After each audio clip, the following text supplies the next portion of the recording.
Mes amis lions, bonjour et bienvenue sur la chaîne Tarot à merveille. Pour votre tirage général, ceux qui me découvrent, soyez les bienvenus.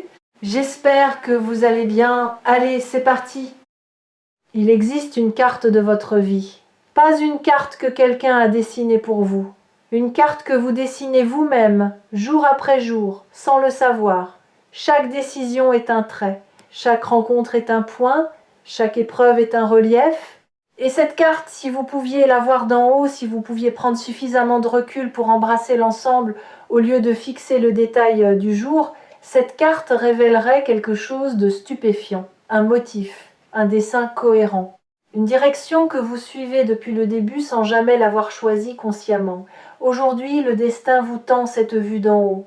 Et ce que vous allez voir va tout changer. Pas de la manière dramatique que ce mot suggère habituellement, pas un bouleversement extérieur, un recadrage intérieur, le genre de changement qui ne fait aucun bruit, mais qui modifie la manière dont vous respirez, la manière dont vous marchez, la manière dont vous vous endormez le soir et vous réveillez le matin. Le genre de changement après lequel rien ne sera plus exactement pareil, même si tout en surface semble identique. Commençons par le premier point sur la carte.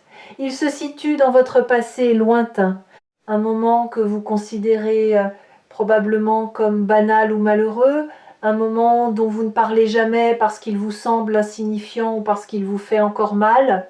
Ce moment, c'est la première fois où vous avez senti que vous ne rentriez pas dans le moule. Pas de manière spectaculaire, de manière subtile, un décalage entre ce que vous ressentiez et ce que les autres semblaient ressentir.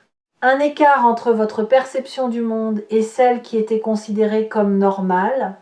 Peut être que c'était à l'école, quand une question qui passionnait tout le monde vous laissait indifférent, tandis qu'un détail que personne ne remarquait captait toute votre attention. Peut être que c'était dans votre famille, quand vous perceviez des tensions que les adultes faisaient semblant de ne pas voir. Peut être que c'était dans un groupe d'amis, quand la conversation glissait sur des sujets qui ne vous touchaient pas et que vous vous demandiez, avec une solitude discrète, si quelque chose n'allait pas chez vous. Ce point sur la carte, vous l'avez interprété comme un défaut, une anomalie, la preuve que vous étiez décalé, différent, inadapté. Et cette interprétation a coloré des années entières de votre vie. Elle a influencé vos choix, elle a modelé vos relations. Elle vous a poussé soit à vous conformer pour disparaître dans la masse, soit à vous isoler pour ne plus ressentir ce décalage. Mais voici ce que le message du destin révèle aujourd'hui. Ce point n'était pas un défaut, c'était le premier signe de votre don. La première manifestation d'une sensibilité particulière, d'une profondeur de perception que la plupart des gens ne possèdent pas. Ce que vous preniez pour une inadaptation était en réalité une calibration différente, comme un instrument accordé dans une tonalité que les autres ne reconnaissaient pas. L'instrument n'était pas désaccordé. Il jouait simplement dans une gamme que personne autour de vous ne pouvait encore entendre. Deuxième point sur la carte, celui-ci est plus récent. Il se situe dans une période de votre vie adulte où vous avez pris une décision qui semblait aller à contre-courant, une décision que les gens autour de vous n'ont pas comprise. Peut être qu'ils vous l'ont dit ouvertement, peut être qu'ils l'ont exprimé par leur silence, par cette absence de soutien qui parle plus fort que n'importe quelle critique. Vous avez fait quelque chose qui ne suivait pas la logique visible, qui ne correspondait pas à ce qu'on attendait de vous. Et au moment où vous l'avez fait, vous n'étiez même pas certain de vos raisons. Vous avez agi par instinct, par une impulsion venue d'un endroit plus profond que la raison. Cette décision vue isolément peut ressembler à une erreur. Peut être même qu'elle a entraîné des conséquences difficiles, des pertes, des ruptures, des périodes d'incertitude qui vous ont fait douter de votre propre jugement. Mais regardez maintenant cette décision non plus isolément, mais en relation avec le premier point. Reliez les deux. Et vous verrez que la même intelligence était à l'œuvre, la même calibration différente. Le même refus instinctif de suivre un chemin qui ne résonnait pas avec votre vérité profonde, même quand cette vérité ne pouvait pas encore s'exprimer en mots. Le destin ne vous punit pas pour les décisions qui semblent illogiques. Il vous guide à travers elles. Chaque fois que vous avez suivi votre instinct contre la logique apparente, vous ne vous éloignez pas de votre chemin, vous y reveniez, vous corrigiez une déviation imposée par les attentes des autres. Et le prix que vous avez payé pour ces corrections, l'incompréhension, la solitude, le doute, n'était pas une punition, c'était le péage. Le coût inévitable de l'authenticité dans un monde qui récompense la conformité. Troisième point. Celui-ci est le plus récent, il se situe dans les dernières semaines. C'est un sentiment, pas un événement. Un sentiment diffus mais persistant que quelque chose approche, que les pièces du puzzle bougent, que l'air autour de vous a changé de densité. Vous ne pouvez pas le prouver, vous ne pouvez pas le montrer à quelqu'un en disant « Regarde, tu vois », mais vous le sentez dans votre ventre, dans votre poitrine. Dans ces moments de veille nocturne où le silence est si profond que vous pouvez entendre le murmure de votre propre devenir, ce sentiment est le troisième point. Et c'est maintenant que nous allons relier les trois. Prenez du recul. Montez en altitude. Regardez ces trois points depuis une perspective que vous n'avez jamais eue. Le décalage de l'enfance, la décision instinctive de l'âge adulte, le pressentiment du présent. Trois points sur la carte de votre vie. Et quand vous les reliez, quand vous tracez une ligne entre eux, un motif apparaît. Ce motif a une forme, et cette forme est une flèche qui pointe dans une direction précise, la direction de votre vérité, pas celle que les autres ont définie pour vous, pas celle que la société considère comme acceptable, votre vérité à vous, celle qui pulse dans votre sang, celle qui bat dans votre cœur à un rythme que personne d'autre ne partage. Et cette vérité, le message urgent du destin est le suivant. Il est temps de la vivre, plus de la cacher, plus de la reporter, plus de la négocier avec ceux qui ne peuvent pas la comprendre. Il est temps, je sais ce que vous pensez. Vous pensez que c'est facile à dire, que vivre sa vérité est un luxe réservé à ceux qui n'ont pas de facture à payer, de responsabilité à assumer, de personnes à ne pas décevoir. Et je comprends cette pensée. Elle est raisonnable. Elle est logique. Elle est aussi le barrage le plus efficace que votre mental ait jamais construit pour empêcher votre cœur de prendre les commandes. Mais voici ce que votre mental ne sait pas. Vivre sa vérité ne signifie pas tout quitter, ne signifie pas brûler les ponts, ne signifie pas devenir irresponsable ou égoïste. Vivre sa vérité, c'est un ajustement fin, subtil. C'est dire non quand tout en vous crie non, même si le monde attend un oui. C'est consacrer 1 heure par jour à ce qui vous fait vibrer au lieu de remplir chaque minute avec les urgences des autres. C'est cesser de vous excuser d'être qui vous êtes et commencer à vous en réjouir. Ces ajustements sont petits en apparence, mais cumulés jour après jour, ils changent la trajectoire. Comme un bateau qui modifie son cap d'1 degré et qui, 1000 kilomètres plus loin, se retrouve sur un continent entièrement différent. Et laissez-moi vous dire quelque chose sur ce degré de différence. Il est invisible au début. Le jour où vous commencez à dire non à ce qui ne vous correspond pas, personne ne le remarque. Le jour où vous consacrez 30 minutes à écrire, à peindre, à rêver, à marcher en silence, personne ne félicite cette décision. Personne ne la comprend. Parce que le monde est habitué à votre ancienne fréquence. Il attend de vous ce que vous avez toujours donné. Et quand vous commencez à donner quelque chose de différent, la première réaction n'est pas l'applaudissement, c'est la perplexité. Parfois la résistance. Parfois même le reproche, habillé en inquiétude. Tu vas bien? Tu es sûr de toi? Ce n'est pas un peu risqué? Ne vous laissez pas freiner par ces réactions. Elles sont normales. Elles sont la friction inévitable entre l'ancien mouvement et le nouveau. Et cette friction, aussi inconfortable soit-elle, est la preuve que quelque chose bouge vraiment. Pas en imagination, en réalité. Dans le tissu même de votre quotidien. Les choses qui ne frottent pas ne changent pas et vous êtes en train de changer profondément, authentiquement, irréversiblement. Si cette vidéo s'est présentée à vous sur Tarot à merveille, ce n'est pas un hasard algorithmique, c'est un rendez-vous que votre destin a pris avec votre conscience. Et le fait que vous soyez encore là, encore en train d'écouter, est la preuve que votre conscience a accepté l'invitation. Revenons à la carte. Il y a d'autres points que nous n'avons pas encore reliés, des points que vous avez peu être oubliés ou que vous n'avez jamais considérés comme significatifs, des moments de grâce minuscules, un sourire échangé avec un inconnu qui a illuminé une journée entière, un livre ouvert au hasard à la page exacte qui contenait les mots dont vous aviez besoin, un retard, un imprévu, un contretemps, qui vous a mis sur le chemin de quelque chose d'inattendu et de précieux. Ces moments, vous les avez classés sous la rubrique coïncidence. Mais les coïncidences n'existent pas sur une carte de destin, il n'y a que des coordonnées. Et chaque coordonnée est placée avec une précision qui dépasse votre entendement. Quand vous reliez ces points supplémentaires au motif principal, la flèche devient plus claire, la direction plus nette.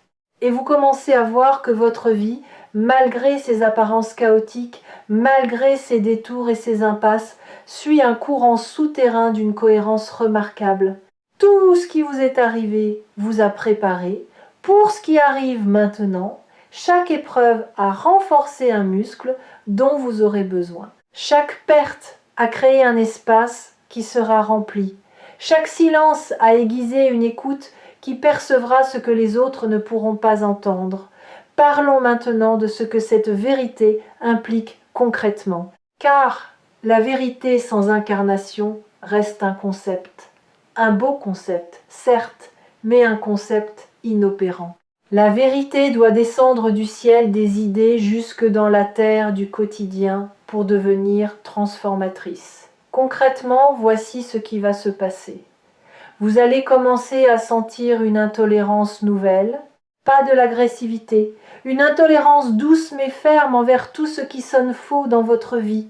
Les conversations superficielles qui vous laissaient indifférent vont commencer à vous peser. Les compromis que vous acceptiez par habitude vont devenir inconfortables. Les silences que vous gardiez par politesse vont gratter comme un vêtement trop serré. Cette intolérance n'est pas un signe de dureté, c'est un signe de calibration. Votre instrument intérieur est en train de s'accorder sur sa fréquence naturelle et tout ce qui vibre à une fréquence différente va commencer à produire une dissonance que vous ne pourrez plus ignorer. Et c'est dans cette dissonance que le changement va naître. Parce que la dissonance force le choix. Elle vous met face à des décisions que vous reportiez. Elle vous oblige à regarder ce que vous évitiez. Elle rend impossible le statu quo confortable dans lequel vous vous étiez installé. Et quand le statu quo devient impossible, le mouvement devient inévitable. Je veux préciser quelque chose d'important sur cette intolérance nouvelle. Elle ne vous rend pas difficile. Elle ne vous rend pas exigeant au mauvais sens du terme. Elle vous rend honnête. Et l'honnêteté, dans un monde habitué au compromis permanent, est souvent mal interprétée. Les gens qui vivent dans le compromis voient l'honnêteté comme de la rigidité, comme de l'intransigeance, comme un refus de s'adapter. Mais il y a une différence fondamentale entre la flexibilité et la trahison de soi. La flexibilité, c'est ajuster la forme sans perdre la substance. La trahison de soi, c'est abandonner la substance pour préserver la forme. Et ce que vous refuserez désormais, ce n'est pas de vous adapter, c'est de vous trahir. Les gens qui vous aiment pour ce que vous êtes resteront. Ils respecteront vos nouvelles frontières. Ils s'ajusteront à votre fréquence plus claire. Et ceux qui ne restent pas n'aimaient pas vous. Ils aimaient la version de vous qui ne les dérangeait pas, la version commode, la version silencieuse. la version qui servait leurs besoins sans jamais exprimer les siens. Le départ de ces personnes ne sera pas une perte, ce sera un nettoyage. Et chaque place libérée sera remplie par quelqu'un qui résonne avec votre vérité plutôt qu'avec votre masque. Ce mouvement, vous ne le ferez pas seul. Le destin, cette intelligence mystérieuse qui dessine la carte, va placer sur votre route des alliés, pas nécessairement des alliés évidents, pas des sauveurs qui arrivent avec des solutions toutes faites, des alliés subtils. Une phrase entendue au bon moment dans une conversation qui ne vous était pas destinée, un regard posé sur vous par quelqu'un qui, sans le savoir, vous donne la confirmation dont vous aviez besoin. Une opportunité qui se présente exactement quand vous êtes prêt à la saisir, pas une minute avant, pas une minute après. Soyez attentifs à ces alliés. Ils ne portent pas de pancarte, ils se fondent dans le quotidien. Ils ressemblent à des hasards, mais sur la carte de votre destin, ils sont des balises. Des repères lumineux placés le long du chemin pour vous confirmer que vous êtes dans la bonne direction. Vous avez être déjà rencontré l'un de ces alliés récemment. Quelqu'un qui a dit exactement ce que vous aviez besoin d'entendre, sans même savoir qu'il le disait. Quelqu'un dont le parcours a résonné avec le vôtre d'une manière inexplicable. Quelqu'un dont la simple présence dans votre vie vous a rappelé que vous n'étiez pas fou de ressentir ce que vous ressentez, que votre décalage n'était pas un défaut mais un atout, que votre manière différente de voir le monde n'était pas une erreur de fabrication mais une spécialisation rare que peu de gens possèdent. Gardez ces personnes près de vous, pas de manière possessive. De manière consciente, reconnaissez-les pour ce qu'elles sont, des confirmations vivantes que votre chemin est réel, que votre vérité est valide, que la direction indiquée par la flèche sur votre carte mène quelque part. Quelque part qui vaut chaque pas inconfortable, chaque moment de doute, chaque nuit passée à se demander si tout cela a un sens. Quelque chose que je dois vous dire maintenant concerne la peur. Parce que la peur est là. Elle est toujours là quand le destin frappe à la porte. Et elle prend une forme particulièrement sournoise à ce stade de votre parcours. Elle ne vous dit plus « tu ne peux pas ». Elle vous dit quelque chose de plus subtil, de plus difficile à détecter. Elle vous dit « pas encore ». Ce « pas encore » est le piège le plus sophistiqué de votre mécanisme de résistance. Parce qu'il semble sage, il semble prudent, il ne vous dit pas non, il vous dit plus tard. Et plus tard, quand on le décortique, est simplement un jamais qui a appris les bonnes manières. Le message du destin est sans ambiguïté sur ce point. Le temps du pas encore est révolu. Non pas parce que les conditions extérieures sont devenues parfaites, elles ne le seront jamais, mais parce que les conditions intérieures ont atteint leur point de maturité. Vous avez assez appris, assez souffert, assez attendu, assez douté, l'arbre a assez poussé sous terre, il est temps qu'il perce la surface, et quand un arbre perce la surface, il ne demande pas la permission au sol. Il ne s'excuse pas de déplacer la terre, il pousse, avec la force tranquille de ce qui est devenu trop grand pour rester contenu. Les messages partagés ici sur Tarot à merveille portent souvent cette tension entre la patience et l'urgence, entre le respect du timing et le refus de la procrastination. Et aujourd'hui, la balance penche clairement du côté de l'action, pas l'action frénétique, l'action alignée, l'action qui naît du silence intérieur plutôt que du bruit extérieur, l'action qui ne cherche pas à prouver quoi que ce soit à qui que ce soit, mais qui répond à un appel si profond qu'y résister devient plus douloureux que d'y répondre. Il y a un aspect du message du destin que je n'ai pas encore abordé. Le plus intime peut être. Il concerne le rapport que vous entretenez avec le temps. Vous avez le sentiment d'avoir perdu du temps, des années, peut être des décennies, des périodes entières de votre vie que vous considérez comme gaspillées, des choix que vous regrettez, des chemins que vous auriez dû emprunter mais que vous avez évités. Et ce regret est un poids que vous portez en silence, sans en parler, parce que le passé ne se change pas et que se plaindre ne sert à rien. Le message du destin a une réponse à ce regret. Et cette réponse va peut-être vous surprendre. Rien n'a été perdu, pas une minute, pas une heure, pas une année. Le temps que vous considérez comme gaspillé était en réalité du temps d'incubation. Comme la terre en hiver, qui semble morte alors qu'elle travaille dans l'invisible, préparant les conditions du prochain printemps. Vos années de doute étaient du temps de maturation. Vos années d'errance étaient du temps d'exploration. Vos années de stagnation apparente étaient du temps de consolidation, pendant lequel vos fondations intérieures se renforçaient en silence pour supporter le poids de ce qui vient.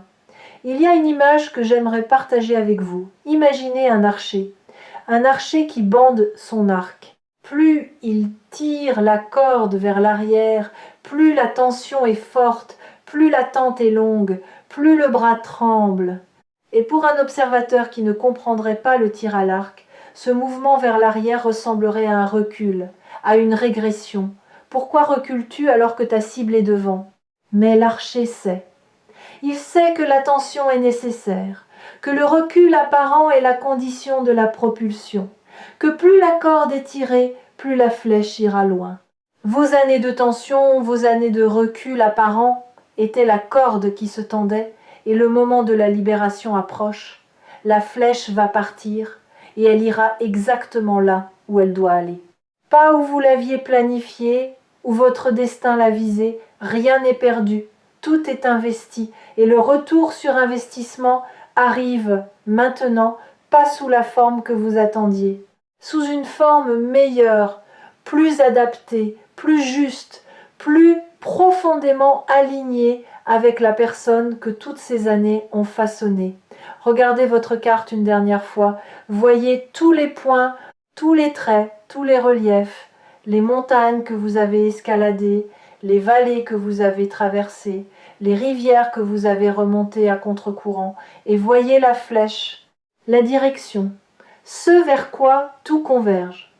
Ce vers quoi tout converge, c'est un point que vous n'avez pas encore atteint, un point qui se situe juste devant vous, si proche que vous pourriez presque le toucher. Et ce point, quand vous l'atteindrez, ne sera pas une destination finale, ce sera un belvédère, un point d'observation depuis lequel vous pourrez enfin voir l'ensemble de votre parcours et comprendre avec une clarté qui coupe le souffle que tout avait un sens, que chaque détour était un raccourci déguisé, que chaque perte était un gain travesti, que chaque non que la vie vous a opposé était la protection d'un oui infiniment plus grand qui attendait son heure, et que le chaos que vous perceviez n'était du chaos que vu d'en bas. Vu d'en haut depuis ce belvédère, c'est un chef-d'œuvre, votre chef-d'œuvre, peint avec des couleurs que vous n'auriez jamais choisies, mais qui ensemble créent une harmonie que vous n'auriez jamais pu imaginer. Cette heure est venue, le destin ne demande pas grand-chose, il ne demande pas que vous soyez courageux, il sait que vous l'êtes déjà, chaque jour, dans des gestes que personne ne voit. Il ne demande pas que vous soyez prêt. Personne n'est jamais prêt pour ce qui le dépasse.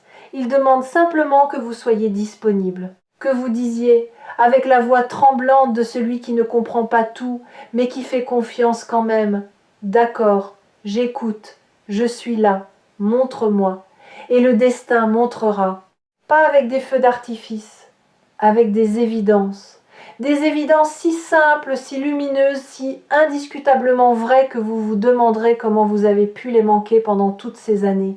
Et la réponse sera douce, vous ne les avez pas manquées, vous n'étiez simplement pas encore au belvédère, vous y êtes maintenant, souvenez-vous de ce moment, marquez-le intérieurement, parce que c'est ici, dans cette vidéo, dans cet instant précis, que vous avez vu votre carte pour la première fois, et une fois qu'on a vu sa carte, on ne marche plus à l'aveugle. On marche avec la certitude de celui qui sait d'où il vient, qui comprend où il est et qui sent, avec chaque fibre de son être, vers où il se dirige. La vérité dont parle le titre n'est pas une vérité que je vous apporte. C'est une vérité qui était déjà en vous et qui attendait que vous descendiez assez profondément en vous-même pour la trouver. Aujourd'hui, vous l'avez trouvée. Ne la lâchez plus, et quand les jours de doute reviendront, et ils reviendront, rappelez-vous que Tarot à merveille sera toujours là pour vous tendre le miroir, pas pour vous montrer ce que vous devez être, pour vous rappeler ce que vous êtes déjà. Prépare-toi, non pas à quelque chose qui arrive de l'extérieur, à quelque chose qui émerge de l'intérieur, de toi, de cet endroit en toi que personne n'a jamais visité mais qui a toujours existé, patient, silencieux, indestructible. Parce que la plus grande vérité du destin, celle que personne ne te dit jamais, c'est que le destin ne vient pas vers toi, il vient de toi. Et il est magnifique.